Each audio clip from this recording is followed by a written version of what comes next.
Hey, Honors Physics, this is Mr. Hausman. We're going to be taking a look today at Lesson 1 of Static Electricity, or Electrostatics. And what that really means is it has to do with charges that are static or stationary. And I'll be candid, you're going to find out that we will be talking about moving charges, but they will be moving at a slow speed. They will not typically be passing through a wire, because that's the next topic, which is the study of electricity. Static electricity, the charges move, but they are not flowing in the sense of an electric current. That's what they lack. Let's take a look at some of our goals. We're going to look at electric charge and how to measure it. We're going to be looking at how to move charges around, how to create charge. And you might be thinking, creating charge, electrons and protons have their charge to begin with. We're going to be talking more about bulk charge. What's the charge of this balloon or the wall that it is against? And yes, you could describe the charge all the way down to the atomic level, to the ion level. But we're also going to be talking about, hey, what happens when this conductor, this insulator, and these are hopefully words that you have some background on, but you're still perhaps learning to use in a new way.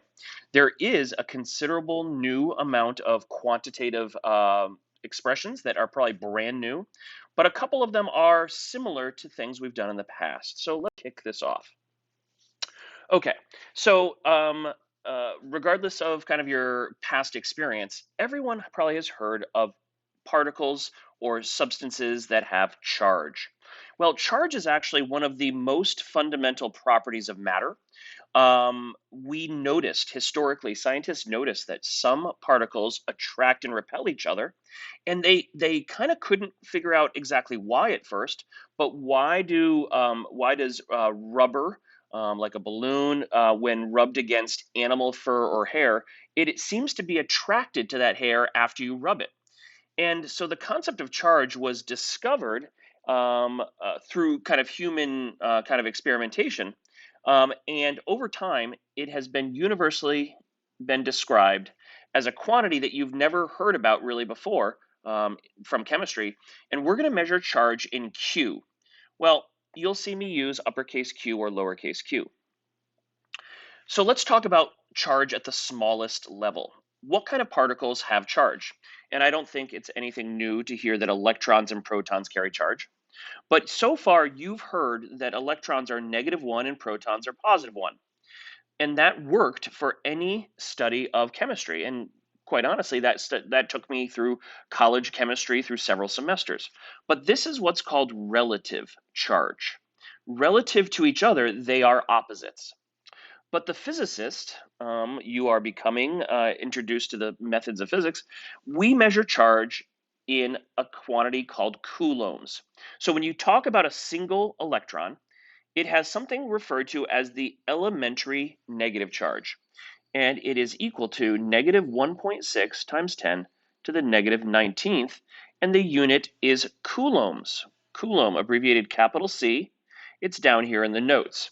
That's named for a scientist who heavily explored static electricity and was involved in measuring the forces between these charged objects. Now, protons, you've already know, are opposite of an electron in terms of their charge, and therefore they have a charge, you might guess, of the exact same amount, but it's now positive. And that is considered to be the smallest charge, right? So this is the smallest charge for a particle, and we refer to it as the elementary charge. You can't divide 1.6 times 10 to the 19th, divide it by 2, and say you have half of an electron's charge. We refer to that as charge being quantized, and therefore, if you want to measure the charge of an atom, it will be some multiple of that number. Does it have 3 extra electrons? Well, then it will be 3 times that charge. Is it missing 3 electrons? Well, then it will be 3 times the positive charge. One more thing I would like to introduce that we won't use for maybe another lesson is that in the field of electrostatics, there's something referred to as the Coulomb Constant. It's kind of like what G does for free fall, but this constant has a value of 9 times 10 to the 9th, newtons times meters squared per Coulomb squared. Wow, those are not very friendly units. What does that mean? Well, Coulomb's constant is what ties charges to forces. And you can tell it's an incredibly large number, right? And anything to the ninth power, that's a 9 billion as a magnitude. And what that implies is that any time that charges interact, this makes this force, this indicates that it's usually a very strong force, right? It implies that that's something we're going to be examining. Okay, so let's talk about conservation of charge. There's actually, this is our last conservation law of the year. So you know that atoms and particles cannot be created or destroyed. In a chemical reaction, you can break bonds, you can make bonds, you can ionize atoms, rip off their electrons, you can put electrons on, you can give or take, but no matter what, you will not be destroying any of these particles. And since each particle is quantized, the charge can be transferred, but the net charge stays constant. And in particular, what we actually say is that the net charge for the universe is unchanging, is constant. You can move charges around, you can move them from one atom to another, from one object to another, but overall, we do not believe that there is a net gain or loss of these charge carrying particles. And I just realized I omitted something kind of right in the middle of that. I can't believe I looked at it, but maybe it's really easy. When something's positively charged, I bet you know, think of an ion like a sodium. And if you do like to connect back to past science, that's great. But sodium, when it becomes an ion, is an atom that has done what? Well, it didn't really gain another proton, but it has a greater number of protons than electrons. But how does it do it? What it really did was it lost an electron. It's always about movement of electrons to create charge, but the proton count is greater than the electron count. Negatively charged, it's the other way around. The proton number is less than the electron number. If you'd rather write that out in words, that's fine. You know, more electrons than protons or fewer protons than electrons, you can say it either way. But now, how do you become negatively charged? Well, you've gained extra electrons. Remember, most matter is neutral, and that's a word that I kind of expect you've heard. Most atoms are not charged, and even most compounds are not. They find a balance in their charge. And we refer to this as uncharged, or you can use the word neutral, neutrally charged. So be careful. It's not really a charge itself. It's a state where the seesaw, right, the seesaw between the protons and the electrons is balanced. You don't have to draw that if you don't, but if you're a visual learner, I definitely think of that. And by the way, this seesaw over here, this scale, is more about conservation of charge. Okay, now let's kind of start introducing a short intro on conductors and insulators, or non-conductors. I hope that these words are familiar, but I'm not going to count on it. Everyone has had past science experiences that are different. Now, there's 4 different types of materials, and what this gets into is how do the charges move? How charges move? Or maybe a better way of saying that is how easily do charges move? And the reality is that there's these 4 classes: conductors, insulators, and on the next page in class, we'll talk about superconductors and semiconductors. But a conductor, by kind of definition, or the model that we understand, is that the electrons, typically in the valence shell, move very freely. And there's a slightly more sophisticated way of saying that, is that they actually take very little energy. And so we basically, to get the electrons into a moving state, so we kind of refer to this in modern physics as a low energy band gap. So remember valence shells and how electrons can be excited, and if this is a little rusty because of how chemistry went down last year, that's okay. But in a typical atom, let's make it made of like copper. There's outer shell electrons, valence shell electrons, and you can do things to those electrons like make them jump out to higher energy levels. When they come back, they often emit light, especially if it's a gas like neon or hydrogen. Maybe you saw those tubes, but again, last year was very different when you were introduced to chemistry. But to get those electrons into that slightly more conductive state, it takes very little energy. We also know that the electrons kind of repel each other inside that conductor, uh, and and so when they move, they kind of move uniformly or uniformly. Sorry, I think I added an extra I in there. So they don't really pile up. If you push one electron, right? If you push one electron, it's going to push the one next to it because they're repelling. So this electron doesn't want to get any closer to the neighboring electron. So it's almost like a fluid in a pipe, and we'll talk about that metaphor.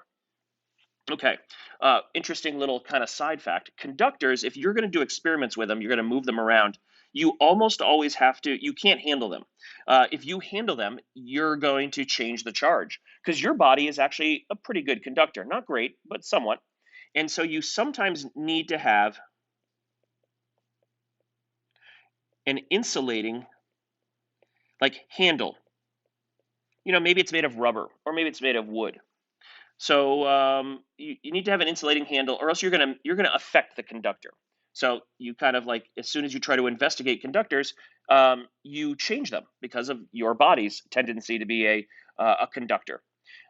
Most conductors are metals. The vast majority are metals, and I bet everyone's heard of copper. Silver is actually considered one of the best conductors, and there's actually sort of a global supply depletion of silver because it's used in so many microchips. And you say, well, I've heard of gold too as being a conductor on fancy electronics, and that's true too.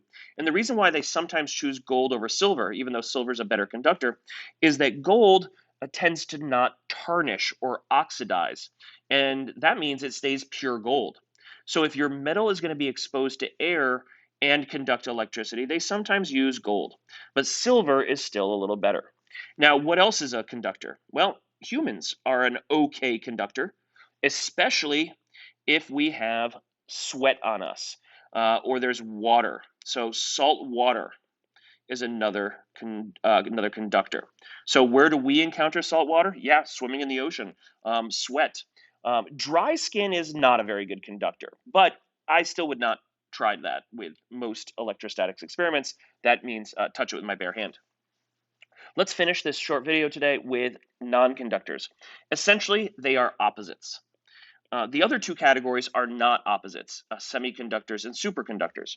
So the opposite of moving freely is the electrons do not. They are held tightly. So we'll write it as a negative though. Do not move freely. The electrons can move around non-uniformly. They can build up in one place versus another, right? So you can have electrons can be sort of concentrated or depleted from one side and concentrated on another side, and it has to do with the forces between charges, which you probably know about, but we haven't discussed yet.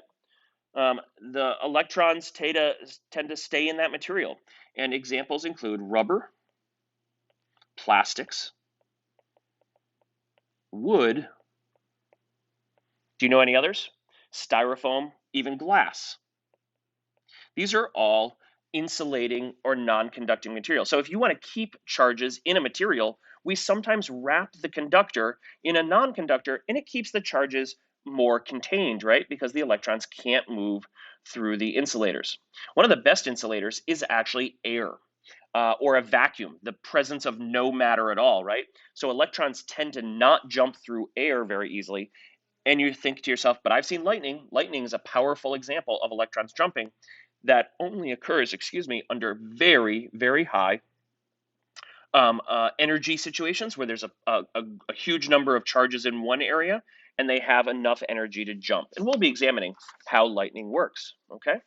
So let's keep going in our next in-person lesson, and we'll make lesson number 2 out of semiconductors, superconductors, and something more on charge movement. So that's enough for today. Have a great rest of your day.